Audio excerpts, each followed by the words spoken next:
Bonjour, bienvenue à bord du MY40, le nouveau motorieux de chez Fountaine Pajot. Nous allons aujourd'hui faire un tutoriel sur le fonctionnement de la climatisation. Notre climatisation qui est à l'eau glacée fonctionne avec le 220 volts, c'est-à-dire qu'il vous faut soit être connecté sur le quai, soit faire fonctionner votre groupe électrogène. Et chaque cabine a son propre panneau de contrôle. Donc tout d'abord, je vais vous montrer la prise 220 volts qui est dédiée à la climatisation. Donc ici, sous la marche, vous allez voir la prise 220 volts qui est spécifique pour la climatisation. Donc comme tout équipement 220 volts, il est protégé par des disjoncteurs qui se trouvent donc dans la soute arrière bâbord. Je vous invite à me suivre dans la soute.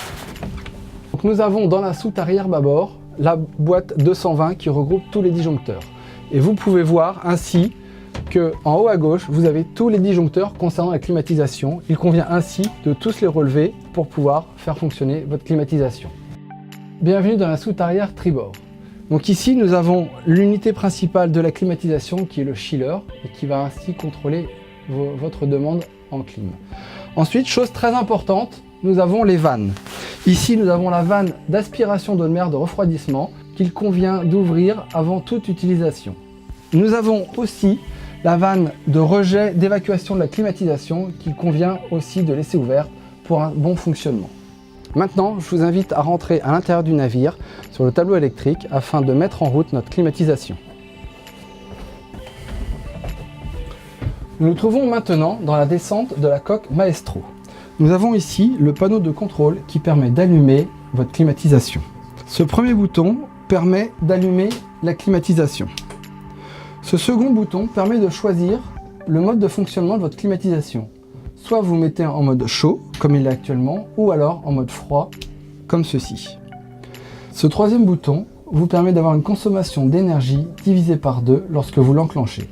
Cela est particulièrement utile lorsque vous utilisez d'autres gros consommateurs d'énergie tels que votre lave-vaisselle ou votre plaque à induction. Et ici, vous avez le bouton d'alarme qui vous signale un défaut de fonctionnement de votre climatisation. Chaque cabine a son propre thermostat pour faire fonctionner sa clim et choisir sa propre température. Je vous invite ainsi à venir dans chaque cabine pour pouvoir voir comment fonctionne ce panneau. Donc ce panneau de contrôle, dont vous trouverez la notice avec tous les documents de votre bateau, est assez simple d'utilisation. Vous pouvez soit choisir le mode de fonctionnement de votre cabine, ou alors de le mettre en mode manuel et de choisir ainsi la vitesse de la ventilation. En sélectionnant simplement sur ce petit bouton Select, vous choisissez chaud, froid ou manuel pour pouvoir régler ainsi la vitesse du thermostat. Lorsque vous éteignez votre climatisation, il convient d'éteindre chaque panneau de contrôle pour éteindre chaque ventiloconvecteur de chaque cabine. Je vous remercie de nous avoir suivis sur ce tutoriel, j'espère qu'il vous a plu et à bientôt sur notre site du Yacht Club Fountaine Pajot.